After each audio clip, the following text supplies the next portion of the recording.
Ada alasan kenapa orang tua kita selalu bilang, jangan pernah menoleh ke belakang saat jalanan sedang sunyi. Bukan karena mereka takut kita jatuh, tapi karena mereka tahu ada hal-hal yang hanya bisa terlihat lewat sudut mata dan hanya bisa dirasakan saat beban di pundakmu terasa lebih berat dari biasanya. Namaku Bayu. Malam itu, aku hanya ingin mengejar satu orderan terakhir demi cicilan motor yang sudah menunggak 2 bulan. Aku tidak tahu bahwa orderan itu bukan membawaku ke sebuah alamat, melainkan membawaku kembali ke sebuah penyesalan yang sudah lama aku kubur di bawah tanah yang basah.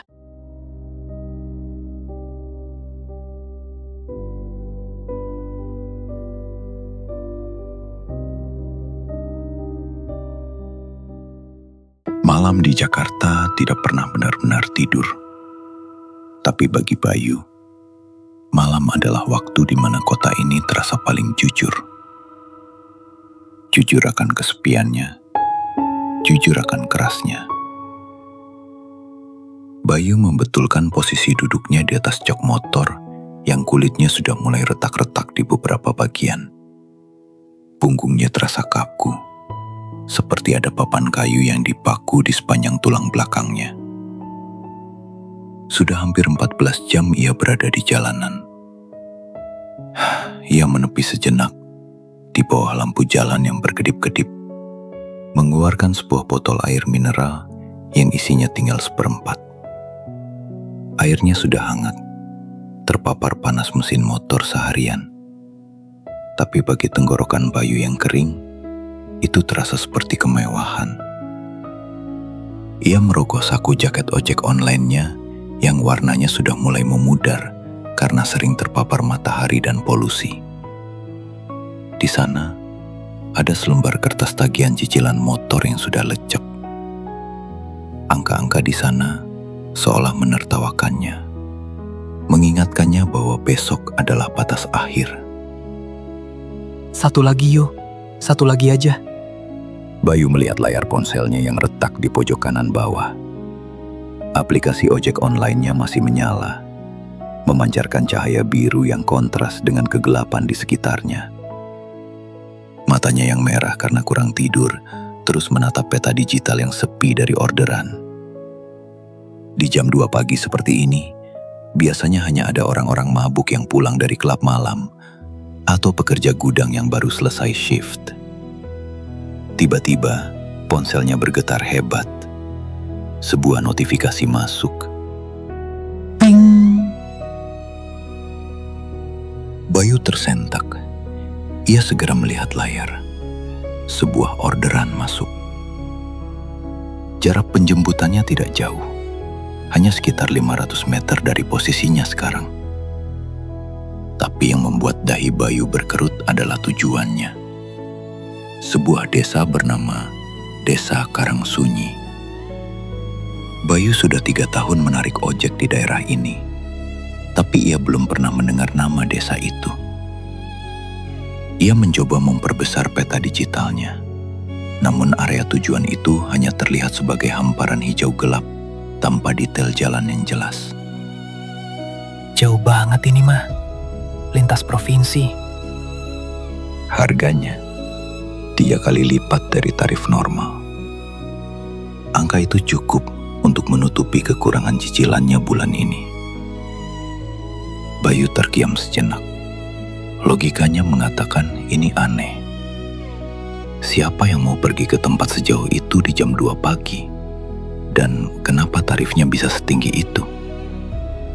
Namun bayangan debt collector yang datang ke kosannya besok pagi jauh lebih menakutkan daripada jalanan sepi. Tanpa pikir panjang, jempolnya yang kasar menekan tombol terima. Bayu segera memacu motornya menuju titik penjemputan. Lokasinya berada di depan sebuah bangunan tua yang dulunya mungkin sebuah toko kelontong. Namun kini hanya menyisakan rolling door yang berkarat dan coretan-coretan grafiti yang sudah kusam. Di sana, di bawah temaram lampu jalan yang hanya menyala separuh, berdiri seorang wanita tua. Wanita itu mengenakan kebaya lusuh berwarna coklat tua, dengan kain batik yang warnanya sudah hampir hilang. Rambutnya yang putih disanggul rapi, namun ada beberapa helai yang menjuntai menutupi sebagian wajahnya yang keriput. Di pelukannya, ia mendekap sebuah bungkusan kain putih yang cukup besar. Bungkusan itu diikat dengan tali rafia, tampak sangat berat dan padat. Bayu menghentikan motornya tepat di depan wanita itu. Malam, Bu. Sesuai aplikasi ya? Ke desa Karangsunyi. Wanita itu tidak menjawab. Ia hanya mengangguk pelan, sangat pelan, hingga Bayu hampir tidak menyadarinya. Gerakannya kaku, seperti engsel pintu yang sudah lama tidak diberi pelumas. Mari, Bu. Helmnya dipakai dulu. Kata Bayu sambil menyodorkan helm cadangan berwarna merah yang selalu ia bawa. Helm itu tampak sedikit kusam, namun masih layak pakai. Wanita itu menerima helm tersebut dengan tangan yang gemetar. Saat tangan mereka bersentuhan, Bayu merasakan sensasi dingin yang luar biasa. Bukan dingin seperti es, tapi dingin yang hampa, seperti menyentuh dinding semen di tengah hujan malam hari. Bayu sedikit bergidik, namun ia segera menepis perasaan itu. Mungkin karena faktor usia dan udara malam, pikirnya. Wanita itu naik ke boncengan dengan gerakan yang sangat ringan, seolah-olah tubuhnya tidak memiliki bobot. Namun, begitu ia duduk dan motor mulai melaju, Bayu merasakan sesuatu yang aneh. Ban belakang motornya terasa amblas, seolah-olah ia baru saja mengangkut beban ratusan kilogram. Mesin motornya yang biasanya responsif, kini terdengar meraung berat, berjuang untuk sekadar berjalan di kecepatan 40 km per jam. Aduh, ini motor kenapa ya? Apa bannya bocor? Batin Bayu. Ia mencoba menoleh sedikit ke belakang. Wanita tua itu duduk dengan sangat tegak. Tangannya mendekap erat bungkusan kain putih itu. Matanya menatap lurus ke depan, kosong. Bayu mencoba mencairkan suasana. Jauh juga ya, Bu, tujuannya. Ada acara apa di sana jam segini? Hening. Wanita itu tidak menjawab. Hanya suara angin yang bersiul di sela-sela helm dan deru mesin motor yang semakin berat. Bayu merasa ada yang salah, tapi ia sudah terlanjur berjalan. Jalanan protokol yang tadinya masih diterangi lampu kota, kini mulai berganti menjadi jalanan pinggiran yang gelap. Pohon-pohon besar di sisi jalan seolah-olah membungkuk, mengawasi perjalanannya. Bayu tidak tahu bahwa di setiap putaran roda motornya, ia semakin menjauh dari dunia yang ia kenal. Ia tidak tahu bahwa beban yang ia rasakan bukan berasal dari wanita di belakangnya, melainkan dari sesuatu yang sedang duduk diam di atas helm cadangan yang kini dipakai oleh penumpangnya. Sesuatu yang tidak memiliki wajah, namun terus memperhatikannya dari balik kaca spion yang mulai berembun. Motor Bayu terus merayap membelah kegelapan. Jalanan aspal yang tadinya mulus, kini mulai berganti menjadi jalanan berbatu yang penuh lubang. Di kanan dan kiri, bangunan beton sudah menghilang, digantikan oleh rimbunya pohon bambu yang melengkung menutupi jalan, menciptakan terowongan alami yang pengap. Bayu merasa ada yang tidak beres dengan motornya. Setangnya terasa sangat berat untuk dibelokkan, seolah-olah ada tangan tak terlihat yang ikut memegang kendali. Ia melirik indikator bensin. Jarumnya turun lebih cepat dari biasanya, seolah mesinnya bekerja 10 kali lipat lebih keras. Di depan, tampak sebuah pos ronda kecil yang lampunya remang-remang. Seorang pria tua dengan sarung melilit leher sedang duduk sendirian sambil menghisap rokok klopot. Bayu memutuskan untuk menepi sejenak, sekedar ingin bertanya arah atau memastikan bannya tidak benar-benar kempes. Permisi Pak. Sapa Bayu sambil menurunkan standar motornya. Pria tua itu mendongak. Matanya yang sayu menatap Bayu, lalu perlahan beralih ke arah penumpang di belakang Bayu. Ekspresi wajah pria itu tiba-tiba berubah. Ia tidak tampak takut, melainkan menunjukkan raut wajah kasihan yang mendalam. Ia menghembuskan asap rokoknya perlahan, lalu memberi isyarat agar Bayu mendekat.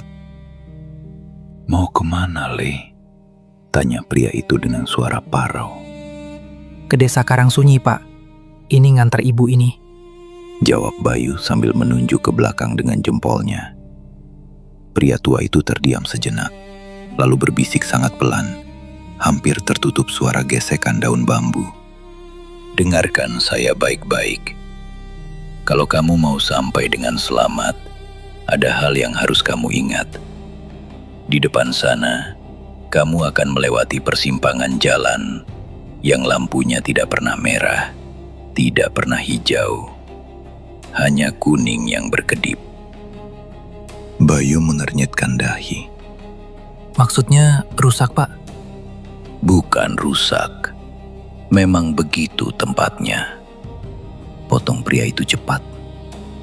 "Aturan pertama, jangan pernah sekali-kali kamu melihat ke kaca spion saat melewati lampu kuning itu. Apapun yang kamu dengar, apapun yang kamu rasakan, tatap lurus ke depan. Aturan kedua, kalau penumpangmu tiba-tiba diam 1000 bahasa, jangan pernah ajak dia bicara. Jangan tanya apapun sampai kamu benar-benar berhenti di titik tujuan." Bayu menelan ludah. Tenggorokannya terasa seperti disumbat segenggam pasir. Kenapa begitu Pak? Pria tua itu tidak menjawab. Ia hanya kembali mengisap rokoknya dan menunjuk ke arah jalanan yang semakin gelap di depan. "Jalan saja. Jangan biarkan rasa penasaranmu membunuhmu sebelum waktunya." Bayu kembali ke motornya dengan perasaan yang campur aduk. Ia melirik ke arah wanita tua di boncengannya. Wanita itu masih dalam posisi yang sama, mendekap bungkusan kain putihnya dengan erat. Wajahnya tertutup bayangan helm, membuatnya tampak seperti patung yang tak bernyawa. "Kita lanjut ya Bu," kata Bayu pelan. Wanita itu tidak merespons. Bayu teringat aturan kedua, jangan ajak bicara. Ia menyalakan mesin motornya. Suaranya terdengar lebih kasar sekarang, seperti ada logam yang bergesekan di dalam mesin. Bayu memacu motornya perlahan. Kata-kata pria tua tadi terus terngiang di kepalanya, seperti kaset rusak. Jangan lihat spion. Jangan ajak bicara. Sekitar 10 menit berkendara, suasana menjadi sangat sunyi. Bahkan suara jangkrik yang tadi bersahutan kini hilang total. Udara terasa semakin dingin, menusuk hingga ke balik jaket ojek online-nya yang tebal. Dan di sana, di ujung jalan yang lurus, Bayu melihatnya. Sebuah lampu lalu lintas tunggal yang berdiri di tengah persimpangan jalan mati. Tidak ada kendaraan lain. Tidak ada rumah di sekitarnya. Hanya lampu itu yang berkedip-kedip dengan warna kuning yang pucat, memantulkan cahaya di atas aspal yang basah oleh embun. Dek. Jantung Bayu berdegup kencang. Ia mulai mendekati persimpangan itu. Tiba-tiba, ia merasakan beban di motornya bertambah secara drastis. Bagian belakang motornya terasa sangat amblas, hingga knalpotnya sesekali bergesekan dengan aspal, mengeluarkan percikan api. Dan saat itulah, ia merasakannya. sesuatu yang dingin menyentuh tengkuknya. Bukan tangan, tapi seperti hembusan nafas yang sangat pelan dan berbau tanah basah. Bayu secara refleks ingin melirik ke kaca spion untuk melihat apa yang terjadi di belakangnya. Tangannya sudah gemetar dan matanya mulai bergerak ke arah kaca kecil di setang motornya. Namun, bayangan wajah pria tua di pos ronda tadi melintas di pikirannya. Jangan lihat spion. Bayu memejamkan mata sejenak, lalu membelalakan matanya ke arah jalan di depan. Ia memacu gasnya lebih dalam. Motornya meraung, bergetar hebat. Saat ia tepat berada di bawah lampu kuning yang berkedip itu, ia mendengar sebuah suara. Bukan suara wanita tua penumpangnya, tapi suara tangisan bayi yang sangat halus, berasal dari bungkusan kain putih yang didekap wanita itu. Tangisan itu terdengar sangat dekat, seolah-olah bayi itu ada tepat di samping telinganya. Astagfirullah, Bisik Bayu dalam hati. Ia mencengkeram setang motornya hingga buku-buku jarinya memutih. Ia berhasil melewati persimpangan itu. Namun, teror belum berakhir. Bayu menyadari satu hal yang membuatnya hampir kehilangan kendali motornya. Di kaca spion yang tidak sengaja tertangkap oleh sudut matanya, ia tidak melihat pantulan wajah wanita tua itu. Yang ia lihat hanyalah helm merah cadangannya yang tampak melayang. Dan di atas helm itu ada sesuatu yang hitam, panjang, dan berbulu yang sedang meringkuk. Bayu terus memacu motornya, tidak berani melambat sedikit pun. Ia tidak tahu bahwa jalanan di depannya kini bukan lagi jalan menuju desa, melainkan jalan yang akan membawanya masuk lebih dalam ke dalam ingatannya sendiri yang paling kelam. Jalanan di depan Bayu kini menyempit, hanya menyisakan ruang yang pas untuk satu motor. Pohon-pohon besar di sisi jalan seolah-olah bergerak mendekap. Ranting-rantingnya yang kering sesekali menyabet jaket Bayu, seperti jemari kurus yang mencoba menggapainya. Bau tanah basah yang tadi samar kini berubah menjadi bau apak yang menyengat, seperti bau kain kafan yang sudah lama tersimpan di dalam lemari lembab. Bayu melirik ponselnya. Peta digital di layarnya mulai bertingkah aneh. Garis biru yang seharusnya menunjukkan arah tujuan kini berputar-putar tidak keruan. Lalu tiba-tiba layar itu menjadi hitam pekat. Hanya ada satu tulisan kecil di tengahnya. Anda telah sampai di area tanpa sinyal. sial. Umpat Bayu pelan. Ia ingin berhenti, ingin memutar balik, tapi ia tahu itu mustahil.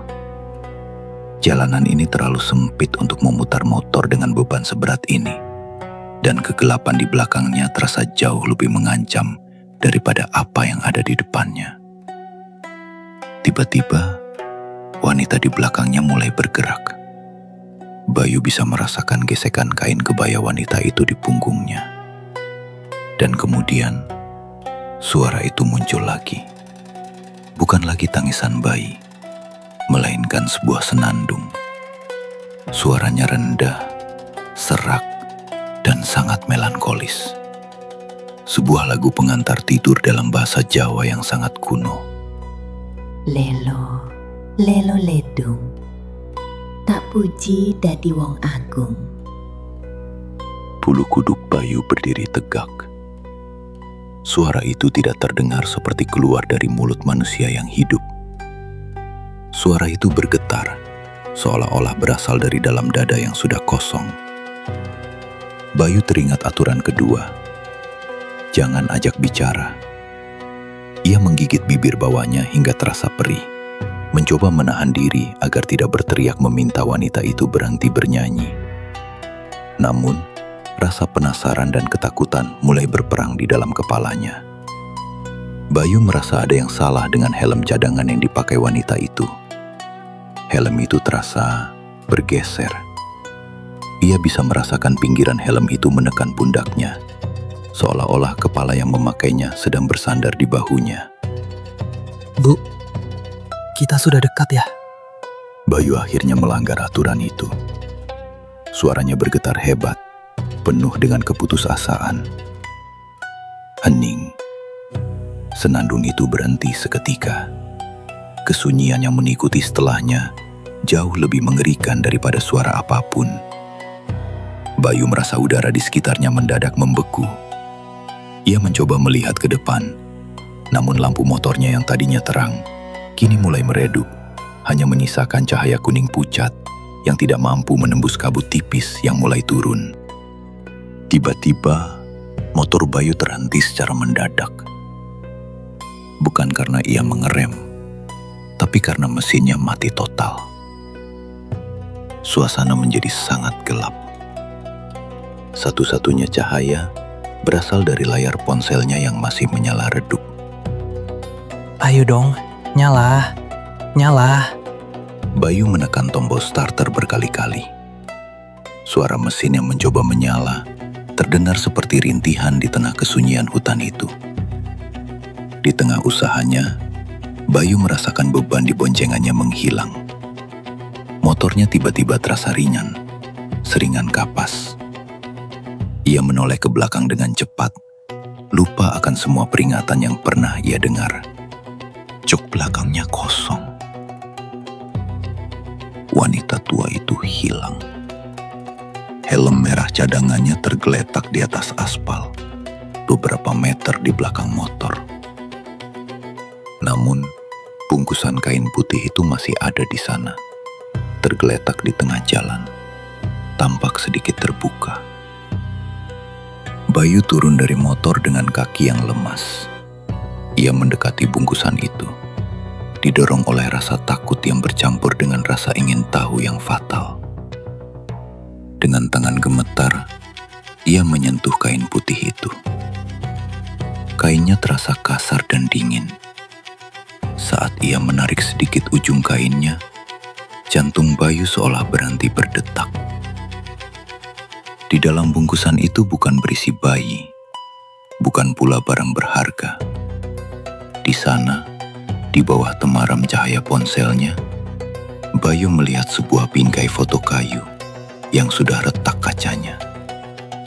Foto itu memperlihatkan seorang wanita muda yang sedang menggendong seorang anak kecil di depan sebuah rumah sederhana. Bayu mengenal wajah wanita itu, sangat mengenalnya. Itu adalah ibunya, 20 tahun yang lalu.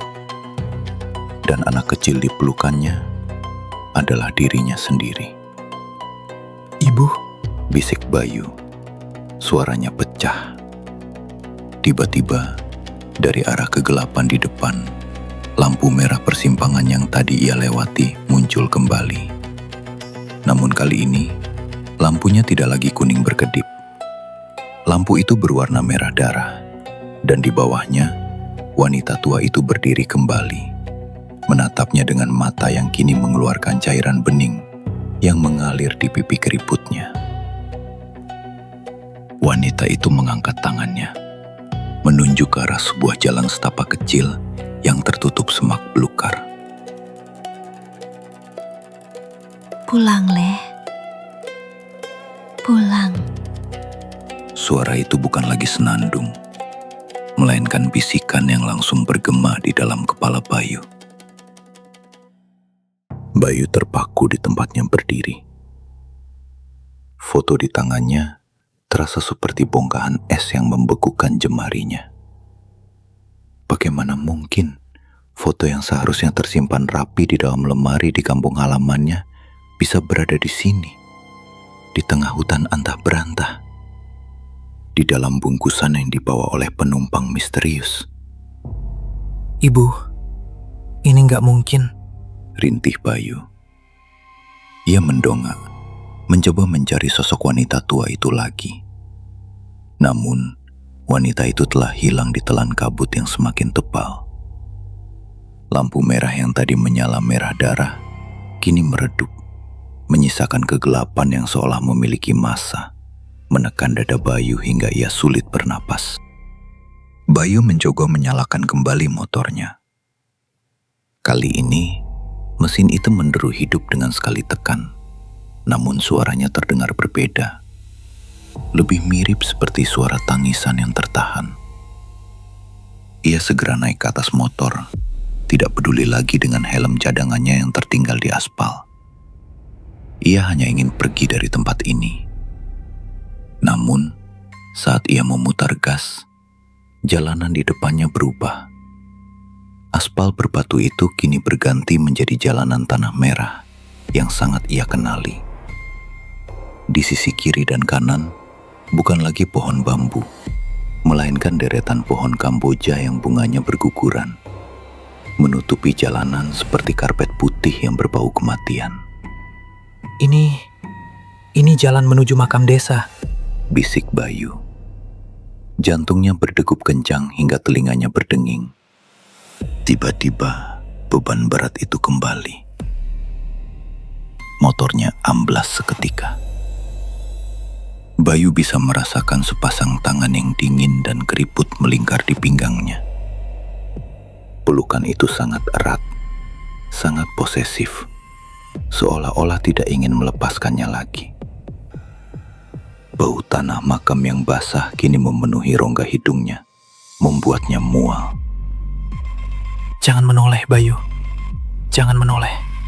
Ia memperingatkan dirinya sendiri dengan suara gemetar. Namun, kaca spion motornya seolah-olah memiliki daya tarik magnetis. Tanpa sadar, matanya melirik ke arah kaca kecil di sebelah kiri. Di sana, ia melihat pantulan yang membuatnya hampir terjatuh dari motor. Bukan wanita tua itu yang duduk di belakangnya. Yang ia lihat adalah sosok dirinya sendiri, namun dengan wajah yang pucat pasi dan mata yang hitam pekat, sedang duduk di boncengan sambil mendekap bungkusan kain putih itu. Sosok itu tersenyum padanya. Sebuah senyum yang penuh dengan kesedihan dan penyesalan. Kenapa kamu gak pulang waktu itu, Yu? Suara itu berbisik tepat di telinganya. Bayu teringat. Setahun yang lalu, saat ibunya sakit keras di kampung, ia memilih untuk tetap di Jakarta. Ia memilih untuk mengejar lemburan, mengejar bonus, mengejar uang untuk cicilan motor yang sekarang ia kendarai ini. Ia pikir ia punya waktu. Ia pikir ibunya akan menunggu. Sampai sebuah telepon di pagi buta mengabarkan bahwa ibunya telah pergi sendirian, tanpa sempat melihat wajah anak tunggalnya untuk terakhir kali.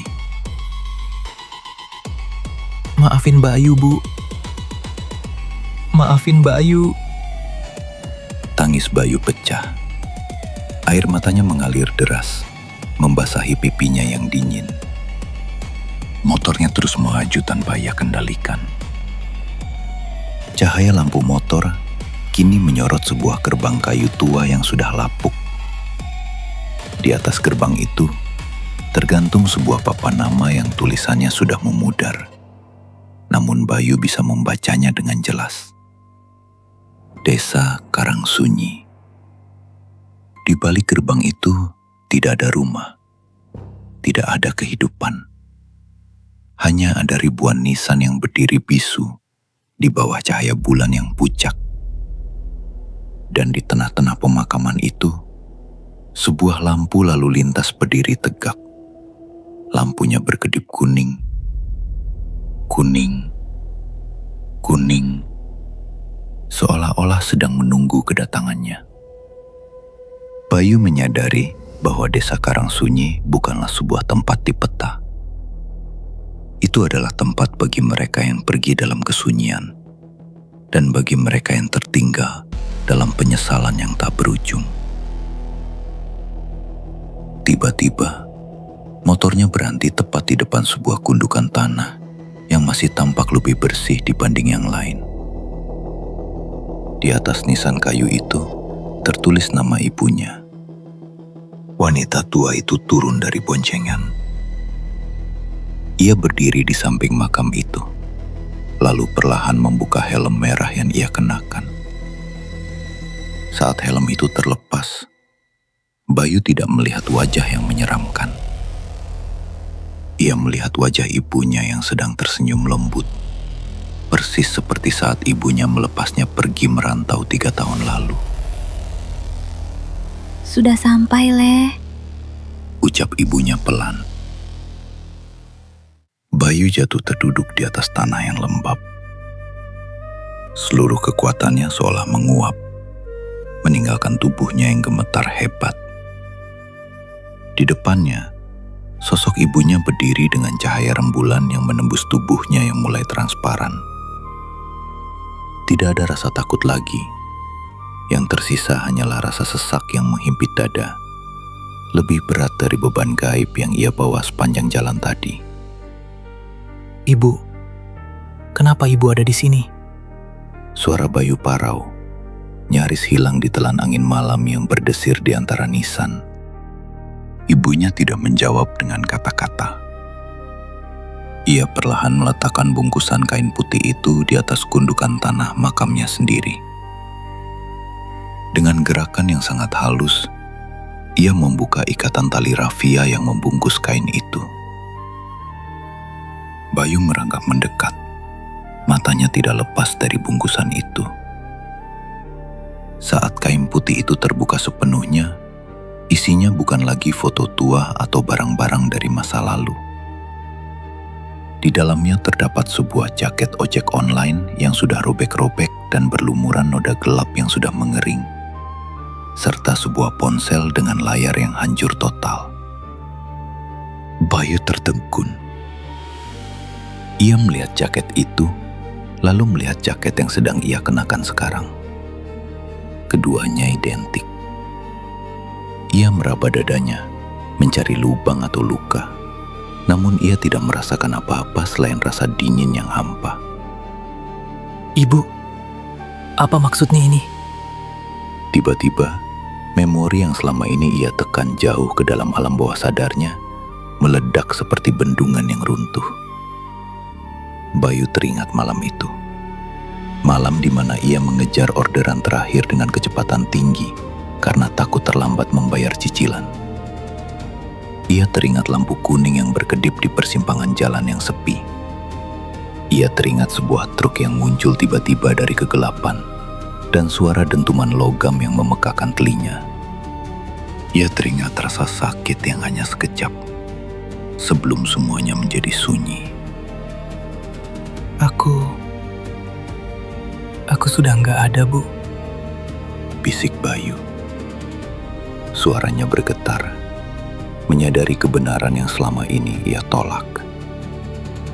Ibunya mendekat, lalu mengelus kepala Bayu dengan tangan yang terasa seperti hembusan angin dingin, namun menenangkan. Kamu terlalu lelah, Le. Kamu terus berlari mengejar sesuatu yang sudah tidak bisa kamu bayar. Kamu terjebak di jalanan ini karena rasa bersalahmu sendiri. Bayu menangis sejadi-jadinya. Ia menyadari bahwa selama ini ia tidak sedang menarik ojek untuk membayar cicilan motor. Ia sedang mengulang-ulang perjalanan terakhirnya, terjebak dalam siklus penyesalan karena tidak pulang saat ibunya membutuhkannya. Helm cadangan yang terasa berat itu bukan berisi hantu, melainkan berisi beban dosa dan kerinduan yang ia bawa sendiri. Ibu menjemputmu, Yo, supaya kamu gak tersesat lagi di persimpangan itu. Ucap ibunya lembut. Di kejauhan, lampu lalu lintas yang tadinya berkedip kuning perlahan berubah menjadi hijau yang sangat terang, menyinari jalan setapak yang menuju ke arah cahaya yang lebih luas. Namun, di saat yang sama, Bayu melihat bayangan dirinya yang lain. Sosok yang penuh amarah dan hitam, masih duduk di atas motornya di kejauhan, seolah tidak mau melepaskan dunia yang fana ini. Bayu takut, Bu. Jangan takut. Ibu di sini. Kita pulang ke rumah yang sebenarnya. Bukan rumah yang cicilannya belum lunas, tapi rumah di mana tidak ada lagi rasa lelah. Ibunya mengulurkan tangan. Bayu menatap tangan itu, lalu menatap motornya yang masih menyala redup di belakangnya. Motor yang telah menjadi penjara baginya selama ini. Dengan satu tarikan napas panjang, Bayu melepaskan kunci motornya dan membiarkannya jatuh ke tanah. Dunia di sekitar Bayu perlahan mulai memudar. Sosok ibunya, nisan-nisan yang bisu, hingga aroma tanah makam yang menyengat. Semuanya perlahan berubah menjadi partikel cahaya yang terbang tertiup angin. Rasa dingin yang tadi mencekik, kini berganti menjadi kehangatan yang asing. Seolah-olah ia baru saja keluar dari dalam air yang membeku menuju pelukan matahari pagi. Namun, di sebuah sudut kota Jakarta yang masih gelap, kenyataan yang berbeda sedang berlangsung. Di sebuah persimpangan jalan yang lampunya terus berkedip kuning karena kerusakan teknis, beberapa warga dan petugas kepolisian berkumpul. Garis polisi berwarna kuning melingkari sebuah area di mana sebuah motor ojek online tergeletak hancur, terlilit di bawah kolong sebuah truk besar. Kasihan, masih muda. Bisik salah seorang warga yang menonton dari kejauhan. Katanya dia ngebut banget, kayak lagi dikejar sesuatu. Seorang petugas polisi memungut sebuah ponsel yang layarnya sudah hancur total dari aspal. Di samping ponsel itu, tergeletak sebuah helm merah cadangan yang entah bagaimana masih tampak utuh, meski motornya sudah tidak berbentuk lagi. Petugas itu mengerutkan dahi saat melihat sesuatu di dalam helm tersebut. Bukan darah, bukan luka, tapi selembar foto tua yang tampak kering dan bersih, seolah-olah baru saja diletakkan di sana. Foto seorang wanita muda yang menggendong anak kecil. Pak, lihat ini. Panggil petugas itu kepada rekannya. Di dompet korban, ada surat tagihan cicilan yang sudah lewat jatuh tempo. Tapi anehnya, petugas itu terdiam saat melihat sebuah struk pembayaran yang terselip di balik foto tersebut. Struk itu tampak baru, dengan tulisan tinta yang masih jelas, menyatakan bahwa seluruh tunggakan motor tersebut telah lunas. Namun, tidak ada tanggal transaksi, tidak ada nama bank. Hanya ada satu baris kalimat pendek di bagian bawah struk yang ditulis dengan tangan. Sudah dibayar dengan doa. Sementara itu, di sebuah rumah sederhana di pelosok desa yang jauh, seorang tetangga yang menjaga rumah almarhumah Ibu Bayu terbangun karena mendengar suara mesin motor yang sangat halus di depan rumah. Ia membuka jendela, namun tidak melihat siapapun. Hanya saja, di atas kursi kayu di teras rumah, ia menemukan sebuah helm merah cadangan yang masih baru. Dan di samping helm itu, ada seikat bunga kamboja putih yang masih segar, menebarkan aroma wangi yang memenuhi seluruh ruangan. Seolah-olah sang pemilik rumah baru saja kembali dari perjalanan panjang untuk memberikan salam perpisahan yang paling manis. Bayu tidak lagi berada di jalanan yang sunyi. Ia tidak lagi mengejar angka-angka di layar ponselnya. Di tempatnya yang baru, tidak ada lagi lampu merah yang menghalangi. Tidak ada lagi beban yang harus ia bonceng sendirian. Kejadian malam itu berlalu. Namun jalanan tidak pernah benar-benar melupakan. Persimpangan dengan lampu kuning yang berkedip itu kini memiliki nama baru di kalangan para pengemudi ojek online. Persimpangan Bayu. Tidak ada yang tahu pasti bagaimana nama itu bermula. Namun setiap kali jarum jam melewati angka 2 pagi, suasana di sana selalu berubah menjadi lebih berat, lebih sunyi, dan lebih dingin. Rekan-rekan sesama ojek online sering bercerita tentang seorang pemuda dengan jaket hijau yang warnanya sudah pudar, sering terlihat menepi di bawah lampu kuning itu. Ia tidak pernah mengambil orderan. Ia hanya duduk diam di atas motornya, seolah sedang menunggu seseorang yang tak kunjung datang. Kalau lewat sana jam 2 pagi, jangan pernah lirik spion kiri. Bisik seorang driver senior di sebuah pangkalan. Katanya, kalau kamu lagi capek banget, lagi banyak beban pikiran, kamu bakal lihat helm merah di boncenganmu. Dan kalau helm itu terasa berat, itu tandanya dia lagi numpang lewat. Trauma itu menetap secara kolektif. Para pekerja shift malam, mahasiswa yang pulang larut, hingga sopir truk antar kota, kini memiliki kebiasaan baru. Mereka akan membunyikan klakson 2 kali saat melewati persimpangan itu. Sebuah tanda hormat kecil untuk seorang kawan yang tersesat dalam lelahnya. Bagi mereka yang pernah bertemu dengan Bayu, pengalaman itu tidak meninggalkan rasa takut yang mengerikan, melainkan rasa sedih yang mendalam. Mereka bercerita bahwa setelah pertemuan itu, mereka tiba-tiba merasa sangat rindu pada rumah. Mereka yang tadinya gila kerja, tiba-tiba ingin pulang dan memeluk orang tua mereka. Seolah-olah kehadiran Bayu adalah sebuah pengingat pahit bahwa uang bisa dicari, motor bisa diganti, tapi waktu bersama orang tersayang tidak akan pernah kembali.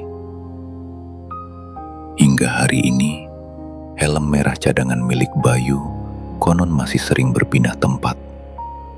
Kadang terlihat di pinggir jalan tol, kadang di depan gerbang pemakaman desa. Helm itu menjadi simbol bagi mereka yang terjaga ketika dunia sedang tidur. Sebuah pengingat bahwa di balik setiap aspal yang kita lalui, ada doa-doa yang mungkin belum sempat kita jawab. Dunia ini memang keras, dan seringkali kita dipaksa untuk terus berlari sampai lupa arah pulang. Tapi ingatlah, seberat apapun beban yang kamu bawa di pundakmu malam ini, jangan pernah biarkan itu menutup matamu dari mereka yang menunggumu di rumah. Karena pada akhirnya, bukan seberapa banyak yang kita hasilkan yang akan diingat, tapi seberapa banyak cinta yang kita tinggalkan sebelum lampu perjalanan kita benar-benar berubah menjadi merah. Aturan untukmu malam ini, jika nanti kamu pulang dan merasa motor atau kendaraanmu terasa lebih berat dari biasanya, jangan mengeluh. Mungkin ada seseorang yang hanya ingin menemanimu sebentar, agar kamu tidak merasa kesepian di jalanan yang sunyi ini. Terima kasih sudah mendengarkan hingga akhir. Jika cerita ini membuatmu merasa tidak sendirian malam ini, jangan lupa untuk subscribe, like, dan tinggalkan komentar. Itu sangat berarti bagi kelangsungan arwah senja. Selamat malam, dan semoga kamu sampai di rumah dengan selamat.